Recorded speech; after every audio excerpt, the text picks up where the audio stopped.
बिस्मिल्लाहिर्रहमानिर्रहीम। अस्सलाम वालेकुम बच्चों, आज हम लॉन्ग क्वेश्चन पढ़ रहे हैं कैपेसिटर का। भी हमारा एक लॉन्ग क्वेश्चन बाकी भी है। तो जितने भी कैपेसिटर के लॉन्ग क्वेश्चन हैं बोर्ड पॉइंट ऑफ व्यू से, ये वाला जो लॉन्ग क्वेश्चन है वो सबसे इम्पोर्टेंट है। तो ये लॉन्ग क्वेश्चन कुछ ऐसे है कि हम लोगों ने जो कैपेसिटर है, पहले दिन हम लोगों ने बात की थी कि कैपेसिटर के अंदर एनर्जी स्टोर होती है, चार्ज भी स्टोर होता है और एनर्जी भी स्टोर होती है। तो आप लोगों ने यहाँ पर पहली जो चीज़ कैलकुलेट करनी है वो कैपेसिटर में जो एनर्जी स्टोर हो रही है उसको कैलकुलेट करेंगे और फिर उस एनर्जी को हम एक्सप्रेस करेंगे in terms of electric field. तो ये उसका क्वेश्चन है। एक नज़र देख लेते हैं कि बोर्ड में इसकी स्टेटमेंट कैसे आ सकती है। तो मैंने लिखा है calculate energy store in capacitor and also express this energy in terms of electric field, कि इस एनर्जी को इलेक्ट्रिक फील्ड की फॉर्म में एक्सप्रेस करें। तो यूँ इसकी बोर्ड में स्टेटमेंट होगी। शुरू करते हैं इसके आंसर को। सबसे पहले बच्चों आप लोगों ने एक पैरेलल प्लेट कैपेसिटर अज्यूम करना है। सबसे पहले आप लोगों ने ये कहना है कि consider we have a parallel plate capacitor. ये उसकी प्लेट्स हैं और आप अज्यूम करेंगे कि उसकी जो प्लेट्स हैं उनके दरमियान में जो सेपरेशन है वो डी की इक्वल है। पैरेलल प्लेट कैपेसिटर है, इसकी प्लेट्स के दरमियान में सेपरेशन डी की इक्वल है और इन प्लेट्स का जो एरिया ऑफ क्रॉस सेक्शन है वो किसकी इक्वल है, ए की इक्वल है। पैरेलल प्लेट कैपेसिटर में हमें इस चीज़ का आइडिया होता है कि जो दोनों प्लेट्स होती हैं उनका एरिया सेम होता है। तो अगर इस प्लेट का एरिया ए है तो इसका एरिया भी ए होगा और डी जो है वो इन दोनों प्लेट्स के दरमियान में सेपरेशन है। अब आप लोगों ने इन दोनों प्लेट्स को with the help of wires एक बैटरी के साथ कनेक्ट कर दी है। सपोज करते हैं ये बैटरी का प्लस शो करता है हाई पोटेंशियल को, माइनस आपको पता है लो पोटेंशियल को शो करता है। इसके हाई पोटेंशियल को हम वी अज्यूम कर लेते हैं, लो पोटेंशियल को ज़ीरो। तो इस बैटरी का जो पोटेंशियल डिफरेंस बनेगा वो फिर किसकी इक्वल हो जाएगा, वी, यानी V is a potential difference of this battery. यहाँ पर आप लोगों ने एक स्विच एस लगा दी है। अभी इस वक्त अगर आप ज़रा देखें तो ये स्विच एस ओपन है। अगर स्विच एस ओपन होगा तो इन प्लेट्स के ऊपर कोई भी चार्ज स्टोर नहीं हो रहा होगा, ठीक है। और एक चीज़ हम और अज्यूम कर लेते हैं कि इन दोनों प्लेट्स के दरमियान में हम ये भी अज्यूम कर रहे हैं कि यहाँ पर आप लोगों ने कोई इंसुलेटिंग मीडियम बी प्लेस किया हुआ है, यानी इन दोनों प्लेट्स के दरमियान में आप लोगों ने कोई इंसुलेटिंग मीडियम बी प्लेस किया हुआ है। मैं इंसुलेटिंग मीडियम क्यों सपोज कर रहा हूँ, क्योंकि बुक में जो डेरिवेशन है उस डेरिवेशन में उसने फाइनली जो है वो इंसुलेटिंग मीडियम को इन्वॉल्व किया हुआ है। तो हम शुरू से अज्यूम कर लेते हैं कि प्लेट्स के दरमियान में कोई इंसुलेटिंग मीडियम भी उसने प्लेस किया हुआ है। अब इनिशियली जब स्विच एस ओपन होगा तो प्लेट्स पर कोई चार्ज नहीं होगा। जब प्लेट्स पर कोई चार्ज ही नहीं है तो प्लेट्स के दरमियान में कोई पोटेंशियल भी नहीं होगा। तो हम बात करते हैं इनिशियली क्या सिचुएशन है। Initially when S is open, S mean क्या होगा, स्विच ओपन होगा। उस वक्त जो इनिशियल चार्ज है on the plates of capacitor, initial charge भी ज़ीरो होगा और जो प्लेट्स हैं उनके ऊपर इनिशियल जो पोटेंशियल है उसकी वैल्यू भी ज़ीरो होगी। तो जब स्विच एस ओपन होगा प्लेट्स पर कोई चार्ज भी नहीं होगा और प्लेट्स का पोटेंशियल भी क्या होगा, ज़ीरो होगा। अब बच्चों जैसे हम स्विच एस क्लोज करेंगे, जैसे हम लोगों ने स्विच एस क्लोज किया, इस पॉजिटिव जो टर्मिनल है इसने इसके फ्री इलेक्ट्रॉन को अपनी तरफ अट्रैक्ट किया। जब यहाँ से फ्री इलेक्ट्रॉन रिमूव हुआ तो इस जगह पर चार्ज पॉजिटिव आ गया। अब फ्री इलेक्ट्रॉन आपका मूव कर रहा है और बैटरी बार बार पढ़ाया आपको कि इस चार्ज को एनर्जी दे रही है और ये चार्ज आकर इस प्लेट के ऊपर डिपॉजिट हो रहा है। तो यहाँ से फ्री इलेक्ट्रॉन रिमूव हुआ है और बैटरी ने इस इलेक्ट्रॉन को दूसरी प्लेट की तरफ ट्रांसफ़र कर दिए। ज़रा बात ध्यान सुनते रहिएगा। इस बैटरी ने एक और इलेक्ट्रॉन रिमूव किया है और वो इलेक्ट्रॉन यहाँ से जा रहा है। देखिए सपोज करें ये इलेक्ट्रॉन, दूसरे वाला इलेक्ट्रॉन अभी वहाँ पर जा रहा है।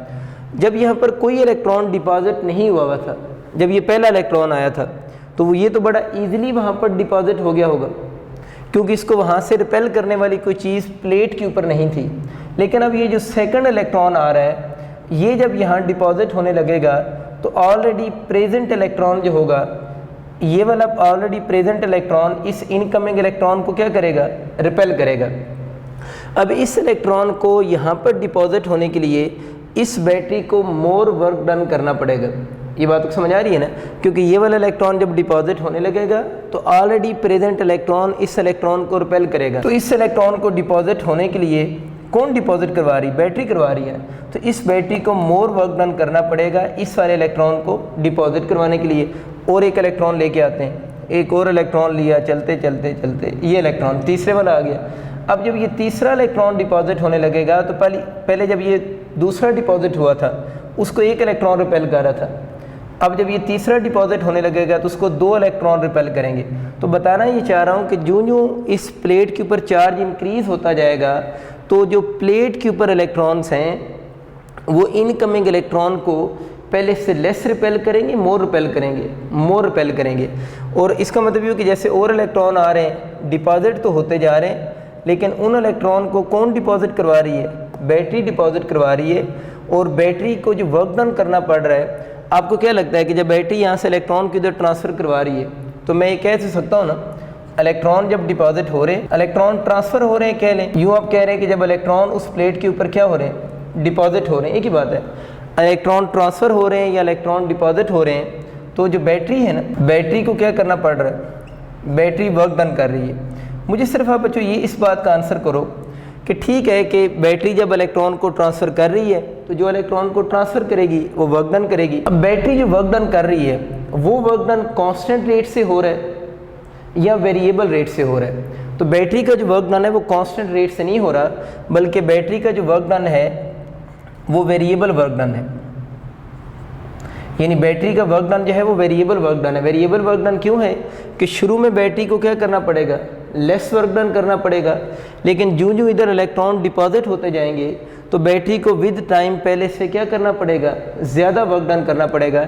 इसका मतलब ये हुआ कि जब काफ़ी सारे चार्ज यहाँ पर ट्रांसफ़र हो जाएंगे तो फिर जो इलेक्ट्रॉन यहाँ से आएगा उस इलेक्ट्रॉन को ट्रांसफ़र करने के लिए एज़ कम्पेयर टू जब बैटरी ने फर्स्ट या सेकंड इलेक्ट्रॉन ट्रांसफ़र किए थे, much more work done perform करना पड़ेगा जब यहाँ पर सफिशेंट इलेक्ट्रॉन ट्रांसफ़र हो जाएंगे।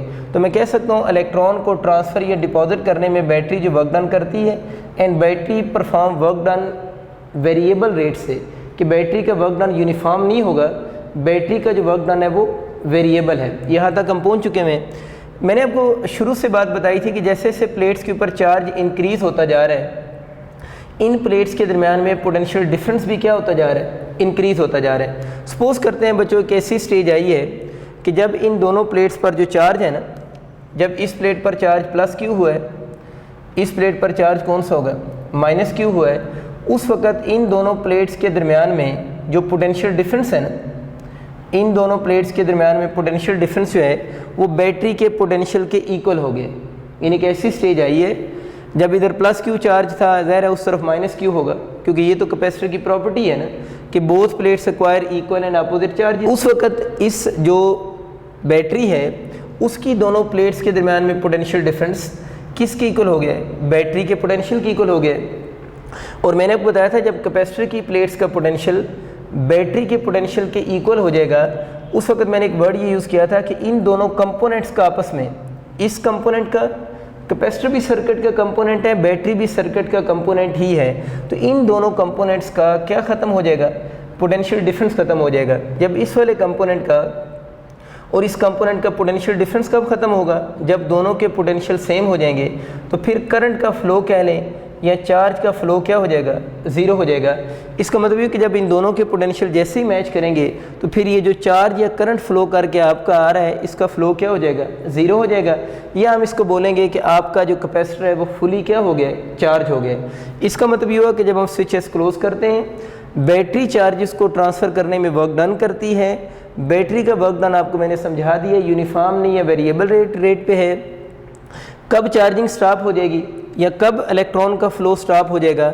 जब बैटरी का पोटेंशियल और कैपेसिटर की प्लेट्स के दरमियान में पोटेंशियल आपस में इक्वल हो जाएंगे। यहाँ तक हम बात कर चुके हैं। ये बच्चों जो मैंने बातें की हैं ना, ये बातें व्हेन स्विच इज़ ओपन। अब हम बात करते हैं व्हेन वी क्लोज स्विचेस। जब हम स्विचेस को क्लोज करेंगे तो फाइनली क्या होगा? दरमियान वाली स्टोरी तो आपको समझ आ गई। फाइनली ये होगा, इनिशियल चार्ज ज़ीरो था, तो जब फाइनल हम बात करेंगे तो फाइनली चार्ज क्यू की इक्वल हो जाएगा। क्यू मैंने आपको बताया था कि ये जब भी कैपेसिटर में क्यू वर्ड यूज़ होता है, चार्ज वो किसी एक प्लेट पर चार्ज होता है, क्योंकि दोनों प्लेट्स पर तो कंबाइंड चार्ज ज़ीरो होगा। ठीक है, तो फाइनली चार्ज ज़ीरो हो जाएगा और प्लेट्स के ऊपर जो फाइनल पोटेंशियल आया है वो किसके इक्वल आ गया, V के इक्वल है। और V हमें वैसे भी पता है बैटरी के पोटेंशियल भी V के इक्वल है। मैं अक्सर वर्ड पोटेंशियल बोल देता हूँ, लेकिन आपको प्रीवियस लेक्चर में भी कहा था ये होता पोटेंशियल डिफरेंस ही है। तो ये मैं समझ आ गया कि फाइनली जब चार्जिंग रुक जाएगी उस वक्त प्लेट्स पर चार्ज क्यों होगा, ठीक है ना। किसी एक प्लेट पर चार्ज की मैंने मैग्नीट्यूड लिखी हुई है और फाइनल पोटेंशियल V के इक्वल होगा, ठीक है। अब हम ये काम करते हैं कि यहाँ पर हम एवरेज पोटेंशियल कैलकुलेट करते हैं। एवरेज पोटेंशियल की अगर हम बात करें तो कैसे निकालेंगे, किसी भी चीज़ की एवरेज कैसे निकालते हैं, initial plus final divide by 2। किसी भी चीज़ की एवरेज का ये मेथड होता है, initial plus final divide by 2। इसमें बच्चों आप लोगों ने by putting the values, PTV mean putting the values, ठीक है। इनिशियल पोटेंशियल 0 अभी आप लोगों ने बनाया था ये, फाइनल पोटेंशियल V के इक्वल है, V के इक्वल हो गया डिवाइड बाई 2। तो आपके पास एवरेज पोटेंशियल का जो फार्मूला बनेगा वो बच्चों किसके इक्वल हो जाएगा, V बाई 2 के इक्वल हो जाएगा। अब आपके माइंड में एक क्वेश्चन ज़रूर आना चाहिए कि सर आप एवरेज पोटेंशियल क्यों कैलकुलेट कर रहे हैं, ठीक है। मतलब आपके माइंड में क्वेश्चन आना चाहिए कि हम एवरेज पोटेंशियल क्यों कैलकुलेट कर रहे हैं, क्योंकि इससे पहले जो टॉपिक हम लोगों ने पढ़े थे वहाँ पर भी हम लोगों ने वर्क डन कैलकुलेट किया था इलेक्ट्रिक पोटेंशियल ग्रेडियंट में। उससे पहले इलेक्ट्रिक पोटेंशियल डिफरेंस के टॉपिक में वहाँ पर भी हम लोगों ने वर्क डन कैलकुलेट किया था, लेकिन वहाँ पर हम लोगों ने एवरेज पोटेंशियल कैलकुलेट नहीं किया था। तो पहला जो सवाल आपके माइंड में अब आना चाहिए वो ये है कि हम एवरेज पोटेंशियल क्यों कैलकुलेट कर रहे हैं। देखते हैं इस क्वेश्चन का आंसर क्या बनता है। अभी मैं बात आगे शुरू करता हूँ। आप लोगों ने पोटेंशियल डिफरेंस का फार्मूला पढ़ा हुआ है। पोटेंशियल डिफरेंस का जो फार्मूला है वो आप लोगों ने एक पढ़ा था, work done per unit charge, यानी पोटेंशियल डिफरेंस का जो फार्मूला था, चले मैं V लिख देता हूँ। पोटेंशियल डिफरेंस का जो फार्मूला था work done per unit charge की इक्वल था। असल में बच्चे मैं सारी बात को समराइज़ करता हूँ। हम लोगों ने इन चार्ज को किसने ट्रांसफ़र किया है, बैटरी ने ट्रांसफ़र किया है। तो हम असल में इस बैटरी का वर्क डन कैलकुलेट करना चाह रहे हैं, क्योंकि इन चार्जेस को कौन चीज़ ट्रांसफ़र कर रही है, बैटरी ट्रांसफ़र कर रही है। तो हम इस बैटरी का वर्क डन कैलकुलेट करना चाह रहे हैं जो बैटरी ने किया है इन चार्जेस को वन प्लेट से अदर प्लेट तक क्या करने में, ट्रांसफ़र करने में। तो हमें असल में वो वर्क डन कैलकुलेट करना है। अब मसला ये है कि ये जो वर्क डन हो रहा है वो कांस्टेंट रेट से नहीं हो रहा, ये वर्क डन जो है वो वेरिएबल है। अगर हम वर्क डन पे थोड़ी सी और बात करें तो वर्क डन खुद क्या होता है, W equal to F dot D होता है। F डॉट कौन सा होगा, D होगा। तो जब ये जो बैटरी है इस चार्ज को इस प्लेट से इस प्लेट तक ट्रांसफ़र करवा रही है तो डिस्प्लेसमेंट तो सेम ही है। तो वर्क डन क्यों चेंज हो रहा है, वर्क डन इस वजह से चेंज हो रहा है कि बेसिकली यहाँ पर जो फोर्स है वो वेरिएबल फोर्स है ना, कि बैटरी इन चार्जेस को जब ट्रांसफ़र कर रही है तो बैटरी चार्जेस पर वर्क डन कर रही है। वो वर्क डन क्यों मैंने लिखा है वर्क डन वेरिएबल है, क्योंकि यहाँ पर जो फोर्स लग रही थी चार्जेस पर वो फोर्स कौन सी है, वेरिएबल है। पहले चार्जेस को डिपॉजिट करने में लेस वर्क डन था, अब क्या हो रहा है, मोर वर्क डन करना पड़ रहा है। तो बैटरी चार्जेस को ज़्यादा फोर्स से मूव करवाएगी, तब जाकर वहाँ वो क्या होंगे, डिपॉजिट होंगे। तो प्रॉब्लम ये आ रही है कि हम लोगों ने ये जो वर्क डन लिखा हुआ है ये वर्क डन है बैटरी का, और ये वर्क डन जो है वो कांस्टेंट फोर्स का नहीं है, ये वर्क डन किसका है, वेरिएबल फोर्स का वर्क डन है। अब आपको शायद याद होगा वेरिएबल फोर्स का वर्क डन अगर कैलकुलेट करना हो, यानी ये वर्क डन जो है वो वेरिएबल फोर्स का है, इसलिए मैंने इन शॉर्ट वर्क डन को वेरिएबल बोल दिया था ना। तो मैं यूँ भी कह सकता हूँ ये वर्क डन किस फोर्स का है, वेरिएबल फोर्स का वर्क डन है। तो आपको याद होगा वेरिएबल फोर्स का वर्क डन कैलकुलेट करने का एक मेथड हम लोगों ने फर्स्ट ईयर में पढ़ा था। वो क्या मेथड था कि अगर बॉडी सपोज करें इस पॉइंट से मूव करके यहाँ पर जा रहा है, चैप्टर 4 का टॉपिक है, तो work done variable force calculate करने के लिए आप लोगों ने उस सारे पाथ को स्मॉल डिस्प्लेसमेंट में क्या किया था, डिवाइड किया था। वो displacement delta D1 D2 and so on बने थे। फिर हर डिस्प्लेसमेंट के लिए आप लोगों ने फोर्स क्या की थी, कैलकुलेट की थी, जो उसके लिए क्या थी, कांस्टेंट थी। फिर उस फोर्स को उस डिस्प्लेसमेंट से क्या किया था, मल्टीप्लाई किया था। और ये बात अब सब एलिमेंट्स के ऊपर आप लोगों ने अप्लाई की थी। फिर सब एलिमेंट्स के वर्क डन को इंडिविजुअली इसी मेथड से कैलकुलेट कर लेने के बाद आप लोगों ने सम अप किया था, तो work done due to variable force आप लोगों के पास आया था। अब यहाँ पर भी तो वही मसला आ रहा है कि जब बैटरी चार्जेस को ट्रांसफ़र कर रही है तो ये वर्क डन जो हो रहा है वो वेरिएबल फोर्स का वर्क डन है, मतलब वर्क डन कांस्टेंट नहीं है, बैटरी कांस्टेंट रेट से वर्क डन नहीं कर रही, बल्कि बैटरी का work done variable work done है, शुरू में कम है और बाद में ज़्यादा है। तो अब यहाँ पर इन्होंने जो हल ढूंढा है ना, वो ये कहते हैं कि हम इस तरह की अब अप्रोच तो यूज़ नहीं करेंगे, तो अगर इलेक्ट्रिसिटी के अंदर जिस तरह यहाँ पर ये हुआ है कि हमारे पास वर्क डन जो बैटरी कर रही है वो वेरिएबल रेट से हो रहा है, तो इस वेरिएबल फोर्स का वर्क डन कैलकुलेट करने का एक मेथड ये भी होता है कि हम यहाँ से एवरेज पोटेंशियल कैलकुलेट कर लें। ये बात समझ आ गई ना। तो एवरेज पोटेंशियल इसलिए कैलकुलेट किया है कि यहाँ पर जो वर्क डन लिखा हुआ है वो कांस्टेंट फोर्स का नहीं है, work done due to variable force का है। तो अगर work done due to variable force हो तो यहाँ पर हम एवरेज पोटेंशियल यूज़ करेंगे। आप इस बात को यूँ भी याद रख सकते हैं कि this is another method to calculate the work done due to variable force in electrostatic. ठीक होगी बात। अब बच्चों हम आगे आते हैं, ये वर्क डन को आप अलहदा कर लें। तो work done is equal to V average into Q. अब मैं इसके ऊपर क्वेश्चन मार्क मिटा रहा हूँ क्योंकि आपको समझ आ गया कि एवरेज पोटेंशियल क्यों कैलकुलेट किया है। तो क्यों इसलिए कैलकुलेट किया है कि हमने जो वर्क डन कैलकुलेट करना है वो वेरिएबल फोर्स का वर्क डन है, और वेरिएबल फोर्स का इलेक्ट्रोस्टैटिक में वर्क डन कैलकुलेट करने का एक मेथड ये भी होता है कि आप पोटेंशियल एब्सोल्यूट पोटेंशियल या पोटेंशियल डिफरेंस यूज़ करने की बजाय क्या यूज़ करो, एवरेज पोटेंशियल यूज़ कर लें। तो इस तरह भी हम उस वेरिएबल फोर्स का वर्क डन कैलकुलेट कर सकते हैं। ठीक हो गया बच्चों। अब इस फार्मूले में आप एवरेज पोटेंशियल की वैल्यू पुट कर दो, putting the value of V average, जो कि आप लोगों ने इक्वेशन 1 में निकाली हुई है। इक्वेशन 1 में जो एवरेज पोटेंशियल की वैल्यू है ना, इसको बच्चों हम यहाँ पर पुट कर देंगे। तो यहाँ से आपका जो वर्क डन बनेगा इक्वल टू एवरेज पोटेंशियल की जगह पर हम लिख देंगे V/2 इंटू क्यू हो जाएगा। तो work done is equal to 1/2 Q into V हो जाएगा। इससे हम इक्वेशन 2 का नाम दे देते हैं। सिंपल सी बात है, थोड़ा तरतीब से लिखी है ना। v Q/2 था तो 1/2 Q इंटू वी कर दिए। देखिए बच्चे, अभी मैं बात कर रहा था कि यहाँ पर जो वर्क डन कर रही है, ये वर्क डन कौन कर रही है? बैटरी जो वर्क डन कर रही है, यही बैटरी का किया हुआ वर्क डन जो है वो एनर्जी की फॉर्म में क्या हो जाएगा? स्टोर हो जाएगा। और ये जो बैटरी वर्क डन कर रही है, देखें जब इलेक्ट्रॉन को डिपॉजिट करवा रही है यहाँ पर, तो ये इलेक्ट्रॉन इसको क्या कर रहे हैं? रिपेल कर रहे हैं। तो इस रिपल्शन को ओवरकम आने में बैटरी क्या कर रही है? वर्क डन कर रही है। मैं आपको आसान एग्जांपल से समझाता हूँ। देखिए ये मार्कर है, ये मार्कर खुद किधर जा सकता है? नीचे तो खुद आ सकता है। तो नीचे आने के लिए आपको एक्सटर्नल वर्क डन करने की ज़रूरत नहीं है। ये भी तो एक्सटर्नल वर्क डन है ना। बैटरी यहाँ पर एक एक्सटर्नल फैक्टर के तौर पर काम कर रही है। जिस तरह इस मार्कर को उठाने में मैं इस मार्कर पर वर्क डन कर रहा हूँ, तो अगर मैं इस मार्कर पर वर्क डन कर रहा हूँ, जिस डायरेक्शन में मार्कर खुद नहीं जा सकता, इसको उधर लेकर जा रहा हूँ, तो मार्कर किधर खुद नहीं जा सकता? अपवर्ड नहीं जा सकता। तो मैं इसको ऊपर लेकर जाने में इस पर वर्क डन कर रहा हूँ। मेरा वर्क डन जो होगा, जब मैंने इसको अपवर्ड लेकर जाने में किया है, जिस डायरेक्शन में खुद मूव नहीं कर सकता था, वो वर्क डन जो होगा इस एनर्जी की फॉर्म में क्या हो जाएगा? स्टोर हो जाएगा। और उस एनर्जी को हम बोलते हैं ग्रेविटेशनल पोटेंशियल एनर्जी। क्योंकि मैंने यहाँ पर जो वर्क डन किया है वो किस फील्ड में किया है? ग्रेविटेशन फील्ड में किया है। तो वो वर्क डन स्टोर हो जाएगा इन the form of gravitational potential energy. आप ज़रा नोट करें, यहाँ पर तो चार्जेस की बात हो रही है, और अगर इन प्लेट्स के दरम्यान में देखा जाए तो पॉजिटिव प्लेट से नेगेटिव प्लेट की तरफ एक फील्ड होगा। उस फील्ड को हम किसका नाम दे रहे हैं? इलेक्ट्रिक फील्ड का नाम दे रहे हैं। तो बैटरी जो वर्क डन कर रही है वो तो किस फील्ड में कर रही है? इलेक्ट्रिक फील्ड में कर रही है। चार्ज खुद डिपॉजिट नहीं हो रहे, बैटरी डिपॉजिट करवा रही है। तो work done by the battery store हो जाएगा इन the form of electric potential energy. ये बात समझ आ गई। एक और मैं बात आपको बताता हूँ, याद रखना है जो पोटेंशियल एनर्जी होती है ना, it is only defined for the conservative field. Potential energy सिर्फ कंजर्वेटिव फील्ड की प्रॉपर्टी है। ठीक है। फॉर एग्जांपल मैं क्या कहना चाह रहा हूँ, आपका इलेक्ट्रिक फील्ड कंजर्वेटिव है, तो हम लोगों ने इलेक्ट्रिक पोटेंशियल एनर्जी वर्ड सुना हुआ है ना। ग्रेविटेशन फील्ड कंजर्वेटिव है, तो आप लोगों ने ग्रेविटेशनल पोटेंशियल एनर्जी भी सुना हुआ है। जो इलास्टिक स्प्रिंग फोर्स थी, वो elastic spring force conservative force है ना, तो आप लोगों ने इलास्टिक पोटेंशियल एनर्जी भी सुना हुआ है। फ्रिक्शन की जो फोर्स थी वो नॉन कंजर्वेटिव थी, तो क्या आपने सभी कभी सुना है फ्रिक्शन पोटेंशियल एनर्जी?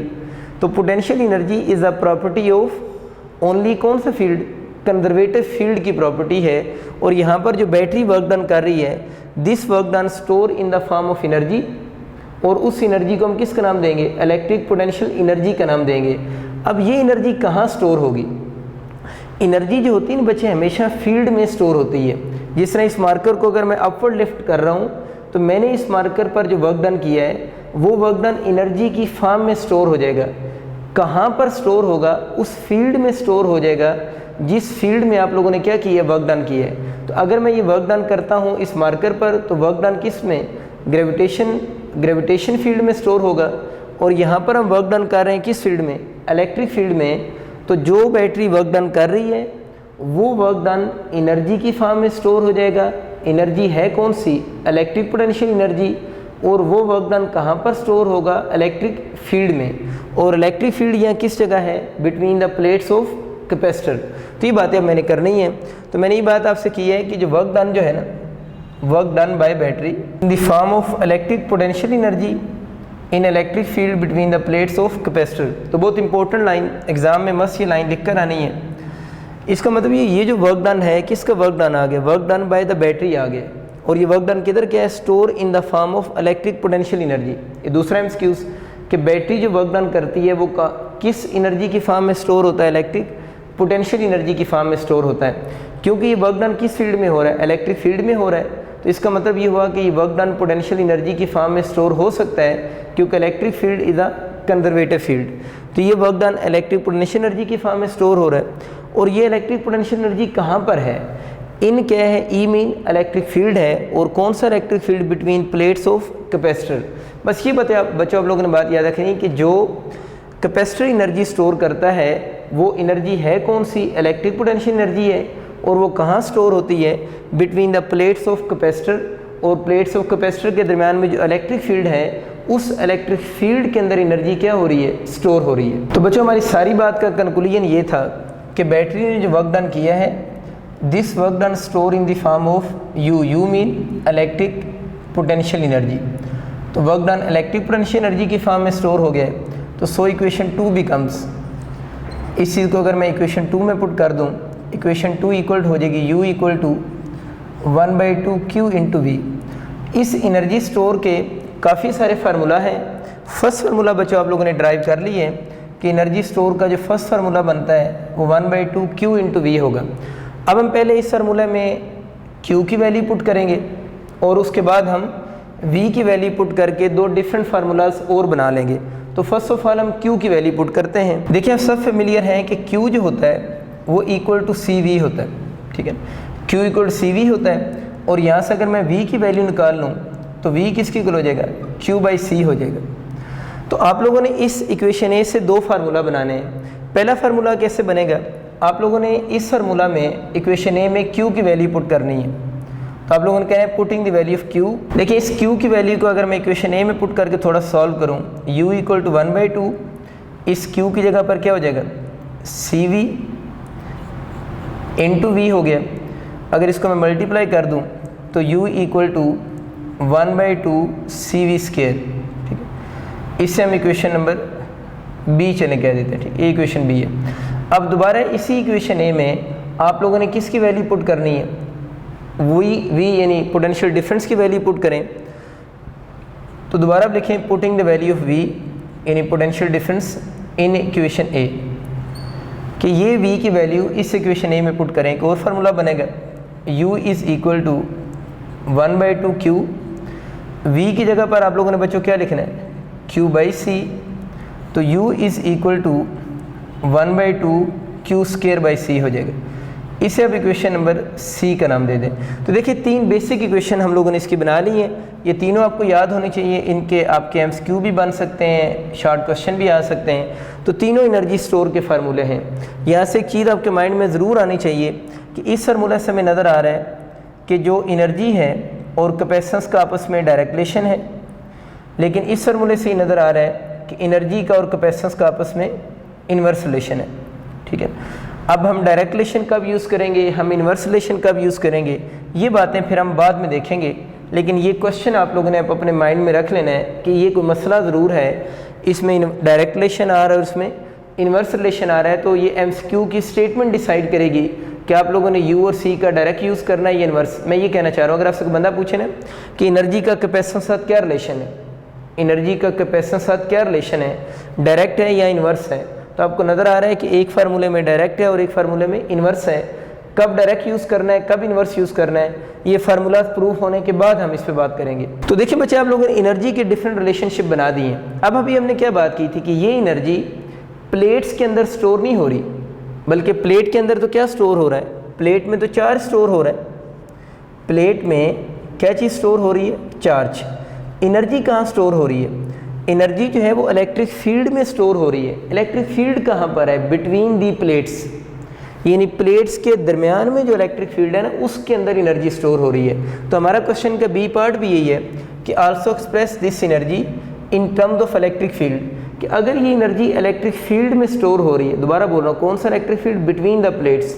तो कह रहे हैं कि अगर आप इतने ही शोर कर रहे हैं कि एनर्जी इलेक्ट्रिक फील्ड में स्टोर हो रही है, तो फिर इस एनर्जी को इलेक्ट्रिक फील्ड की फॉर्म में एक्सप्रेस भी करें। तो हमारा इस क्वेश्चन का बी पार्ट यही है, expression of energy in terms of electric field. अब बच्चों हम बात करते हैं कि एक्सप्रेशन ऑफ एनर्जी की in terms of electric field. इसके लिए आप लोगों ने ये करना है कि ये जो इक्वेशन नंबर बी है ना, इस इक्वेशन बी में एक आप लोगों ने सी की वैल्यू पुट करनी है और एक इसमें हम वी की वैल्यू पुट करेंगे। अगर आपको याद हो तो जब लेक्चर शुरू हुआ था तो मैंने बताया था कि इन दोनों प्लेट्स के दरमियान में क्या पड़ा हुआ है? मीडियम आप लोगों ने रखा हुआ है। तो सी आप लोगों ने मीडियम वाली ही यूज़ करनी है। तो सी मीडियम का फॉर्मूला क्या होता है? Epsilon naught epsilon R A by D. इसे आप इक्वेशन नंबर स्मॉल ए कह दें। ए यहाँ पर प्लेट्स का एरिया है, डी प्लेट्स के दरमियान में सेपरेशन है, और ये दोनों चीज़ें इकट्ठी करें तो ये मीडियम की परमिटिविटी को शो करती हैं। ठीक है। दूसरा आप लोगों ने किसकी वैल्यू पुट करनी? इस वी की। एक आप लोगों ने फार्मूला पढ़ा था बाय इलेक्ट्रिक पोटेंशियल ग्रेडियंट, इसको तो आप सेंस करके लिख सकते हैं ना। इस नीचे वाले को लिखेंगे बाय इलेक्ट्रिक पोटेंशियल ग्रेडियंट। मैंने आपको बताया था कि इलेक्ट्रिक पोटेंशियल ग्रेडियंट के फार्मूले की एक सोफिस्टिकेटेड सी फॉर्म होती है, जिसे मैंने मोजेस फॉर्म भी कहा था। E equal to V by D होती है। E क्या चीज़ है? प्लेट्स के दरमियान में इलेक्ट्रिक फील्ड की मैग्नीट्यूड। V क्या है? प्लेट्स के दरमियान में सेपरेशन, V क्या है? प्लेट्स के दरमियान में पोटेंशियल डिफरेंस। और D क्या चीज़ है? प्लेट्स के दरमियान में सेपरेशन। तो इस फार्मूले से मैंने 1 2 3 इन तीनों चीज़ों को लिंक किया है। E वही ली है जो बिटवीन द प्लेट्स है, और सेपरेशन भी बिटवीन द प्लेट्स ही ली है। V वॉल्यूम नहीं है, V दोनों प्लेट्स के दरमियान में पोटेंशियल डिफरेंस है। तो हमें बच्चों इस इक्वेशन B में V की वैल्यू चाहिए, तो V की वैल्यू निकाल लें यहाँ से। तो योर V इज़ इक्वल हो जाएगा E इंटू डी। इसे इक्वेशन स्मॉल b कह दें। इन दोनों वैल्यूज़ को अब बच्चों आप लोगों ने इस इक्वेशन B में पुट करना है, जो कैपिटल B है। तो अब लिख सें putting these values in equation B। अब बच्चों इन वैल्यूज़ को हम इस इक्वेशन B में पुट करते हैं। मैंने ऊपर दोबारा इक्वेशन B लिख सी है। अगर इसमें मैं वैल्यूज़ पुट कर दूँ, u इक्वल टू 1/2, C की जगह पर हम क्या लिखेंगे? ये वाली वैल्यू है ना, C इक्वल टू आ रहा है epsilon naught epsilon R A by D. ये C की जगह पर हो जाएगा epsilon naught epsilon R A by D, और V की जगह पर आप लोगों ने क्या लिखना है? ई डी का होल स्केयर कर देंगे। तो आप लोगों ने वैल्यूज़ पुट कर दी और होल स्केयर लिखा है। इस स्केयर को ज़रा ओपन करें, u equal to 1/2 epsilon naught epsilon R A by D. इसको अगर हम ओपन करें तो E का स्केयर और D स्केयर हो जाएगा। नीचे भी एक D लिखा हुआ है, तो ये वाला D इस D से कैंसिल हो जाएगा। थोड़ा सा इस फार्मूले की तरतीब चेंज करके लिख रहा हूँ, u equal to 1/2 epsilon naught epsilon R E square A into D हो जाएगा। इसे हम कोई इक्वेशन का नाम दे देते हैं। पहले equation A B C small थी, सॉरी कैपिटल थी, इसको डी बोल देते हैं। ये इक्वेशन डी है। तो आप लोगों को बच्चे क्वेश्चन ये था कि अगर ये एनर्जी इलेक्ट्रिक फील्ड में स्टोर हो रही है तो इस एनर्जी को इलेक्ट्रिक फील्ड की फॉर्म में एक्सप्रेस करें। तो देख लें हम लोगों ने इस एनर्जी को इलेक्ट्रिक फील्ड इंटेंसिटी की फॉर्म में एक्सप्रेस कर दी है। E यहाँ पर इलेक्ट्रिक फील्ड इंटेंसिटी है, तो हम कह सकते हैं एनर्जी जो स्टोर हो रही है वो वाकई इलेक्ट्रिक फील्ड में स्टोर हो रही है, और उस एनर्जी स्टोर का इलेक्ट्रिक फील्ड इंटेंसिटी के किस साथ रिलेशन है? स्केयर के साथ रिलेशन लिखा हुआ है। ये जो चीज़ बच्चे देखिए ए डी क्या चीज़ है, इसको ज़रा गौर करें। देखिए ये प्लेट्स के दरमियान में सेपरेशन D है, इन प्लेट्स का एरिया A है। अगर इस एरिया को इस सेपरेशन से मल्टीप्लाई करूँ तो इन दोनों प्लेट्स के दरमियान में जो स्पेस है उसका वॉल्यूम नहीं निकल आएगा।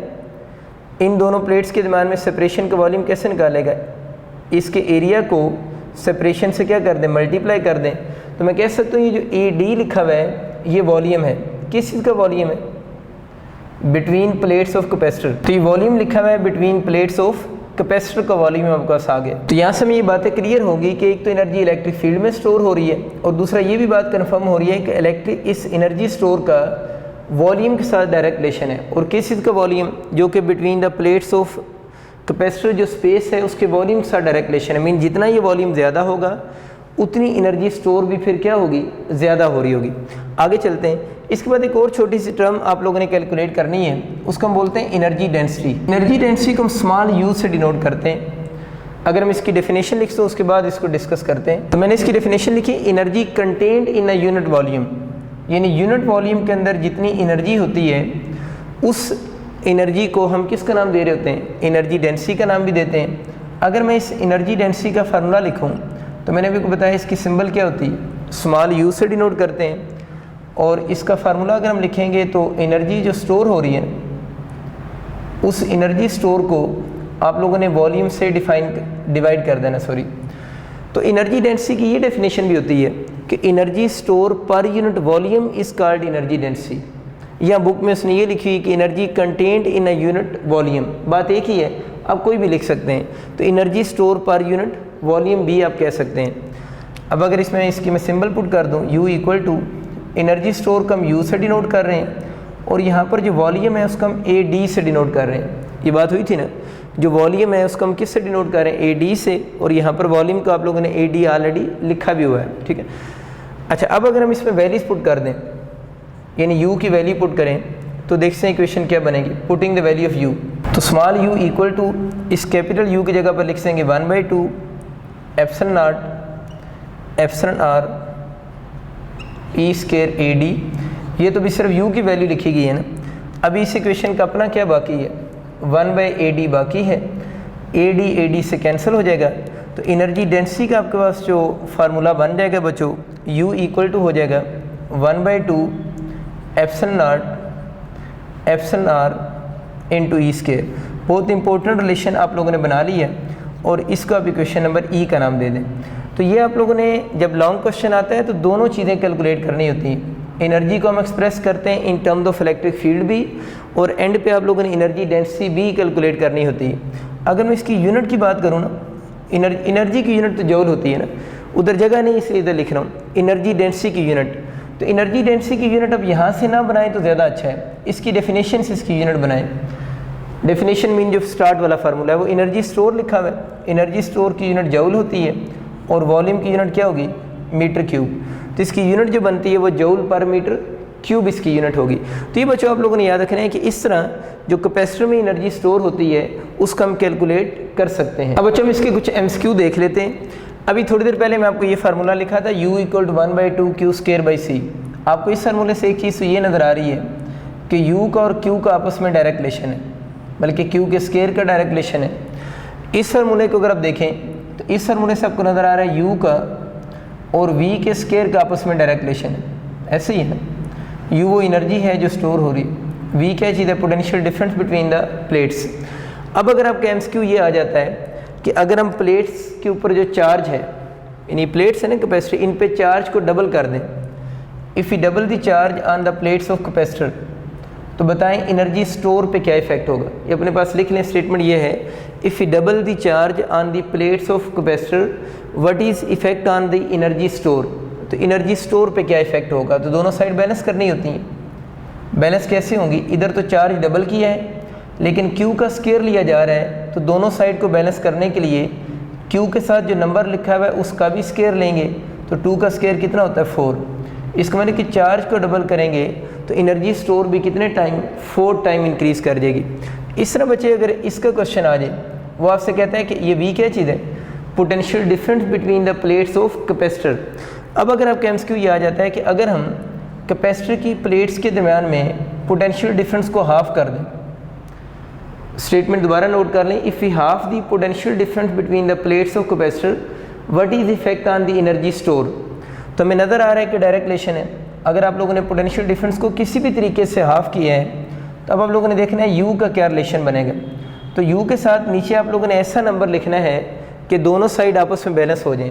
तो यहाँ पर देखिए 1/2 नीचे डिवाइड हो रहा है और उसका स्क्वायर भी लिया जा रहा है, तो यहाँ ऐसा नंबर लिखेंगे कि दोनों साइड बैलेंस हो जाए। तो नीचे क्या लिखना पड़ेगा 4। इसका मतलब ये हो कि पोटेंशियल को हाफ करने से एनर्जी स्टोर जो होगी वो कितने टाइम, 4 टाइम रिड्यूस हो जाएगी। अब कुछ बच्चे ये सोचते हैं कि देखें सर आपने हमें ये फार्मूला भी तो पढ़ाया है ना, U इक्वल टू 1/2 Q/V। तो कहते हैं देखें इस फार्मूले से अगर हम सोचें, इसी सवाल को अगर इस फार्मूले से सोचें तो यहाँ से ये नज़र आ रहा है कि Q को डबल करने से U डबल हो जाएगा। आप ये कह रहे हैं कि Q को डबल करने से एनर्जी स्टोर 4 टाइम होगी। तो अगर हम इसी क्वेश्चन को इस फार्मूला से देखें तो आंसर चेंज आ रहे हैं ना, या इस क्वेश्चन को उसी फार्मूले से देखें, v को अगर हम हाफ करें तो यहाँ पोटेंशियल हाफ हो रहा है और वहाँ मैंने बोला है v को हाफ करने से पोटेंशियल 4 टाइम इंक्रीज हो जाएगा। देखिए इस फार्मूले से भी वही आंसर आते हैं जो मैंने आपको लिखवाए हैं। आपको चेंज क्यों लग रहे हैं? क्योंकि आप थोड़ी सी गलती कर रहे हैं। आपका अगर ये वाला क्वेश्चन मैं इस फार्मूले से हल करता हूँ, ये क्वेश्चन क्या है कि q को डबल करें तो u पे क्या इफेक्ट होगा, तो आप इसमें गलती ये कर रहे हैं, आप ये लिख रहे हैं u इक्वल टू 1/2, आप q को डबल करते हैं इंटू v। कुछ तो इतने अजीम लोग हैं इसको इससे कैंसिल कर देते हैं। कैंसिल कभी भी नहीं करना, आप लोगों ने दोनों साइड को बैलेंस करना है। तो q को डबल करने से उनको लगता है u डबल हो रहा है, दोनों साइड तभी बैलेंस होगी नहीं। उधर 2 लगाया तो इधर भी 2 लगाएंगे तो बैलेंस हो जाएंगे। वो गलती ये कर रहे हैं कि हमें ये चीज़ भी तो पता है ना कि q का और v का आपस में कौन सा है, डायरेक्ट रिलेशनशिप नहीं है। अगर उसने क्वेश्चन में कहा है कि q को डबल कर दो और आप ये वाला फार्मूला यूज़ कर रहे हो, तो q को डबल करने से v को भी डबल करना पड़ेगा, क्योंकि q और v का आपस में कौन सा है, डायरेक्ट रिलेशनशिप है। वो क्वेश्चन में आपको ये नहीं कहेगा बच्चे q को डबल करना है तो काइंडली v को भी डबल कर लें ताकि सवाल का जवाब ठीक आ जाए। ये आप लोगों ने खुद माइंड में रखना है कि अगर आप इस फार्मूले से उसी बात को सोच रहे हैं तो फिर इस फार्मूला को माइंड में भी तो रखो ना। तो q को डबल करने से आप लोगों ने किसको डबल करना है, साथ में v भी डबल करना पड़ेगा, क्योंकि इन दोनों का तो आपस में कौन सा है, डायरेक्ट रिलेशन है। अब मुझे बताओ ना कि उधर टोटल चेंज कितने की आई है, 2 × 2 4, तो एनर्जी स्टोर कितने टाइम, 4 टाइम नहीं स्टोर हुई। तो चार्ज को डबल करने से एनर्जी स्टोर बिकम 4 टाइम। तो मैंने आपको आसानी के लिए बता दिया है कि चार्ज का क्वेश्चन आ जाए इधर से कर लें, पोटेंशियल का क्वेश्चन आ जाए उधर से कर लें, क्योंकि इन फार्मूला में बेनिफिट ये हो रहा है कि इन फार्मूले में q के साथ c आता है और उधर c के साथ v आ रहा है, साथ में इधर साथ में अगर v आ रहा होता तो प्रॉब्लम होती जो यहाँ बनी है, अगर इधर साथ में q लिखा होता तो फिर भी प्रॉब्लम होती। इसलिए मैंने कहा था कि इस दोबारा 2 बार रिलेशन को यूज़ करने के बजाय आप q के क्वेश्चन और अगर v के क्वेश्चन आ जाएँ तो हम उनको उन्हीं फार्मूला से सॉल्व कर लेंगे, ठीक है। दूसरी जो मेन बात हम कर रहे थे आज वो ये थी कि अगर हम इस फार्मूला को देखें तो इस फार्मूले में आपको नज़र आ रहा है u और c का आपस में इन्वर्स रिलेशन है। u और c का आपस में कौन सा रिलेशन है, इन्वर्स रिलेशनशिप है। अब अगर u और c का हम इन्वर्स रिलेशनशिप कब यूज़ करेंगे, मैं इसके नीचे अब हिंट लिखता हूँ, यानी u और c का इन्वर्स रिलेशन MCQ में कब यूज़ करेंगे, मैं उसका हिंट लिख रहा हूँ।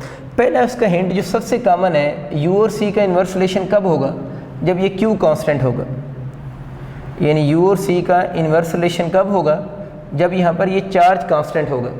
अब मुझे बताओ चार्ज कब कब कांस्टेंट होता है। प्रीवियस लेक्चर में हम लोगों ने कैपेसिटर लिया था जिसको आप लोगों ने फुली चार्ज किया था, याद होगा। उसमें जब आप लोगों ने डाई इलेक्ट्रिक रखा था तो मैंने कहा सब कुछ चेंज हो सकता है लेकिन चार्ज चेंज नहीं होगा।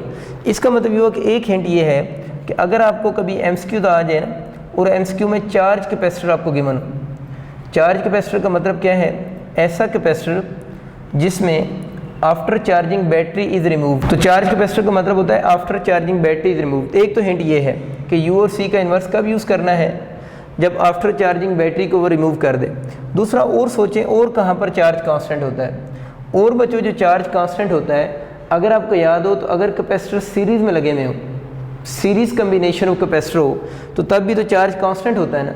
तो तब भी आप लोगों ने u और c का कौन सा इन्वर्स रिलेशन यूज़ करना है। तो दूसरा इसका ये होगा सीरीज़ कम्बिनेशन ऑफ कैपेसिटर के क्वेश्चन आ जाएगा, यानी सीरीज़ कम्बिनेशन ऑफ कैपेसिटर के क्वेश्चन आए तो तब भी u और c का आप लोगों ने इन्वर्स यूज़ करना है। मैं इसके आपको 1-2 MCQ करवाता हूँ। देखिए सपोज करें आपका MCQ यूँ आ गया, वो आपसे कहता है आपका 3 कैपेसिटर है C1 C2 C3, तीनों की कैपेसिटेंस का आपको ऑर्डर गिवन है MCQ में। कहता है C1 ग्रेटर है C2 से, C2 ग्रेटर है C3 से, और आपसे पूछता है बताएं किस कैपेसिटर में एनर्जी स्टोर ज़्यादा होगी। अब जब ये क्वेश्चन आता है तो बच्चे ये सोचना शुरू हो जाते हैं कि सर इन पे चार्ज नहीं है, ये कैसे एनर्जी स्टोर करेंगे। ये अंडरस्टूड सी बात है कि जब इन पर चार्ज होगा तभी ये एनर्जी स्टोर करेंगे ना। तो ये नहीं कि MCQ के अंदर आपको हर चीज़ उन्होंने एग्जाम में गिवन होती है, कुछ चीज़ें आप खुद से इमेजिन भी करते हैं। आपको ये गिवन होगा कि यू हैव 3 कैपेसिटर्स, उनकी कैपेसिटेंस का ऑर्डर गिवन है और these capacitor are connected in series, ये बताया होगा उसने। तो आप मुझे ये बताएं कि इसमें किस में एनर्जी स्टोर सबसे ज़्यादा होगी या किस में एनर्जी स्टोर सबसे कम होगी, या एनर्जी स्टोर का ऑर्डर बता दें, कोई भी सवाल आ सकता है। तो मुझे बताओ ये हिंट आपको नज़र आ गया। हिंट क्या है इसका, सीरीज़ कम्बिनेशन ऑफ कैपेसिटर। ये हिंट यूज़ करेंगे ना, जब कम्बिनेशन आ जाए तो फिर बैटरी शैटरी को नहीं सोचते होते, फिर कम्बिनेशन को फोकस करते हैं। तो ये कम्बिनेशन कौन सा है, सीरीज़ कम्बिनेशन। तो सीरीज़ कम्बिनेशन में हमें पता है u और c का आपस में कौन सा है, इन्वर्स रिलेशन होगा। अगर u और c का इन्वर्स रिलेशन है तो जिसकी कैपेसिटेंस सबसे कम होगी उसमें एनर्जी स्टोर सबसे ज़्यादा होगी। तो मुझे तो सबसे कम कैपेसिटेंस किसकी है, C3 की है, तो इसके अंदर एनर्जी स्टोर सबसे ज़्यादा होगी। तो किस में एनर्जी स्टोर ज़्यादा होगी, U3 ग्रेटर होगी U2 से और U2 ग्रेटर होगी U1 से। इसका मतलब है इस वाले की अगर कैपेसिटेंस सबसे कम है तो ये सबसे ज़्यादा एनर्जी क्या करेगा, स्टोर करेगा। एक हिंट। दूसरा एक और एमसीक्यू करते हैं। अगर आपके बच्चों यू एमसीक्यू आ गया, वो कहता है आपके पास एक चार्ज कैपेसिटर है, उस कैपेसिटर को आप लोगों ने फुली चार्ज किया हुआ है और आप लोगों ने बैटरी रिमूव कर दी, ठीक है, बैटरी इसमें रिमूव है। अच्छा, समटाइम एक और काम भी होता है, उसने यहाँ पर ना यूँ बनाई होती है डायग्राम, यानी इस तरह डायग्राम गिवन होती है। अब बच्चा इसमें ये सोचता है कि शायद यहाँ पर ये V जो है वो बैटरी को शो कर रहा है। अगर इस तरह का कैपिटल V लिखा हुआ हो तो ये बैटरी को नहीं शो कर रहा होगा, ये वोल्ट मीटर को शो कर रहा होता है। और हम आगे चल के पढ़ेंगे नेक्स्ट चैप्टर में, ये भी बात तो आपको इतनी अच्छी समझ नहीं आएगी कि आइडियल वोल्ट मीटर जो होता है, हम अज्यूम करते हैं कि आइडियल वोल्ट मीटर की रेजिस्टेंस इनफाइनाइट है, VM मीन वोल्ट मीटर। तो याद रखना ये जो V कैपिटल लिखा होता है ना, यूँ सर्कल सा बना होता है, ये वोल्ट मीटर की सिंबल होती है और वोल्ट मीटर की रेजिस्टेंस इनफाइनाइट होती है। इसका मतलब ये हुआ कि अगर यूँ डायग्राम बनी हुई आज और V कैपिटल लिखा हो तो ये भी कौन सा केस होगा, चार्ज कैपेसिटर है और आफ्टर चार्जिंग बैटरीज क्या होगा, रिमूव ही होगा। अब भी इन दोनों प्लेट्स का कोई इलेक्ट्रिकल कनेक्शन नहीं है, मतलब इसके चार्ज इस तरफ नहीं जा सकता, मीन करंट का फ्लो ज़ीरो होगा। कैसे मुझे पता चला है करंट का फ्लो ज़ीरो है, आपको थोड़ा बहुत मैट्रिक्स से ओहम लॉ तो याद ही होगा ना, I = V/R आपको याद। अब मैंने देखना है कि ये इलेक्ट्रॉन इस तरफ अगर जा रहे हैं तो कितना करंट फ्लो करेगा, तो कितनी रेजिस्टेंस में से इनको गुजरना पड़ेगा, इनफाइनाइट में से। तो V/इन्फिनिटी समथिंग ओवर इन्फिनिटी किसकी इक्वल होगा, ज़ीरो नहीं होगा। तो इसका मतलब क्या हुआ, यहाँ पर जब वोल्ट मीटर आइडियल हम अज्यूम करेंगे तो उसकी रेजिस्टेंस तो इनफाइनाइट होती है, तो इस तरफ कोई भी करंट फ्लो करके नहीं जाएगा, तो ये सर्किट ऐसे ही बिहेव करेगा कि जिस तरह इन दोनों प्लेट्स का अब भी कोई इलेक्ट्रिकल कनेक्शन नहीं है। तो ये पिछले टॉपिक में बात याद रखनी है, या तो इनको दरमियान में यूँ अलग-अलग छोड़ दे या वोल्ट मीटर भी लगा दे, तो ये कौन सा केस बनेगा, चार्ज कैपेसिटर का वो केस बनेगा जिसमें आफ्टर चार्जिंग बैटरी रिमूव कर दी है। अब आप जो मर्जी कर लें, इन प्लेट्स के ऊपर चार्ज चेंज नहीं हो सकता, ये पहले पढ़ा दिया था। अब अगर एमसीक्यू की तरफ आते हैं, अब वो कहते हैं कि एक चार्ज कैपेसिटर है और इसके दरमियान में आप लोगों ने डाई इलेक्ट्रिक को प्लेस किया है। चार्ज कैपेसिटर है और इसके दरमियान में किसको प्लेस किया है, डाई इलेक्ट्रिक को प्लेस किया है। अगर आप लोगों ने इसके दरमियान में डाई इलेक्ट्रिक को प्लेस किया है तो पूछता है बताएं अब एनर्जी स्टोर पे क्या इफेक्ट होगा, यानी डाई इलेक्ट्रिक को प्लेस किया है तो बताएं एनर्जी स्टोर पे क्या इफेक्ट होगा। तो मुझे बताएं, ये हिंट मैच कर गया ना, जब सीरीज़ और पैरेलल सीरीज़ आ जाए तो ये वाला हिंट से आंसर करना है, जब चार्ज कैपेसिटर की बात हो रही है तो ये वाला हिंट मैच कर रहा है। अब भी चार्ज कांस्टेंट है तो U और C का आपस में कौन सा रिलेशन होगा, इन्वर्स रिलेशन हम यूज़ करेंगे, यानी U और C का आपस में इन्वर्स रिलेशन होगा। आप सबको पता है कि जब हम इसके दरमियान में डाई इलेक्ट्रिक रखेंगे तो लास्ट लेक्चर में मैंने बहुत डिटेल से बताया था, तो उससे कैपेसिटेंस पे क्या इफेक्ट होगा, डाई इलेक्ट्रिक रखने से कैपेसिटेंस क्या हो जाएगी, इंक्रीज़ हो जाएगी, पूरा लेक्चर है पीछे। तो एनर्जी स्टोर पे क्या इफेक्ट होगा, एनर्जी स्टोर विल डिक्रीज़, यानी अगर C इंक्रीज़ हो रहा है, कैपेसिटेंस इंक्रीज़ हो रही है, तो एनर्जी स्टोर विल क्या कर जाएगी, डिक्रीज़ कर जाएगी। ये बात आपको समझ आ गई। अगर वोल्ट मीटर लगा हो या वोल्ट मीटर ना लगा हो, यूँ भी डायग्राम आ जाए तो बात एक ही है, ये वही डायग्राम है जो पहले थी ना, वोल्ट मीटर होने या ना होने से कोई फ़र्क नहीं पड़ता, वो समझा दी बात। तो अगर आपसे कहते हैं इसके दरमियान में डाई इलेक्ट्रिक प्लेस करेंगे तो एनर्जी स्टोर पे क्या इफेक्ट होगा, तो हम बोलेंगे your energy store will decrease.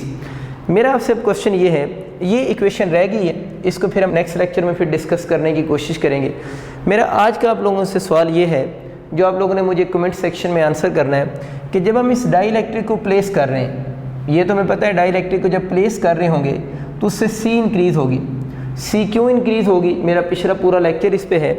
अब मैं कह रहा हूँ C के इंक्रीज़ होने से U यानी एनर्जी स्टोर क्या हो रही है, डिक्रीज़ हो रही है। तो आप लोगों ने मुझे इसकी वजह बतानी है, क्योंकि देखिए ये तो बिल्कुल एक आइसोलेटेड सा सिस्टम है, या कोई और चीज़ लगी हुई नहीं है कि जो एनर्जी इसकी ले ले, यहाँ पर कोई कनेक्शन ही नहीं है ना। तो इस डाई इलेक्ट्रिक के रखने से एनर्जी स्टोर क्यों डिक्रीज़ हो रही है, इसकी को फिज़िकल लॉजिक आप लोगों ने मुझे बतानी है, क्योंकि ये सिस्टम तो एक आइसोलेटेड सिस्टम है। यहाँ पर तो हम लोगों ने इन दोनों के दरमियान में कोई ऐसी चीज़ ही नहीं लगाई हुई जो इसकी एनर्जी को ले ले, तो फिर इसकी एनर्जी कैसे कम हो रही है। ये बात समझिए कि मैथमेटिकली एमसीक्यू का आंसर तो हो गया ना, कि डाई इलेक्ट्रिक को जब प्लेस कर रहे होंगे C बढ़ेगी और एनर्जी स्टोर कम हो जाएगी। तो क्वेश्चन आज का ये है कि एनर्जी किधर जा रही है, वो एनर्जी कैसे कम हो रही है। इस चीज़ के बारे में आप लोगों ने सोचना है और मैं कमेंट सेक्शन में आप लोगों का वेट करूँगा। अल्लाह पाक आप सबको कामयाब करे। अल्लाह हाफिज़।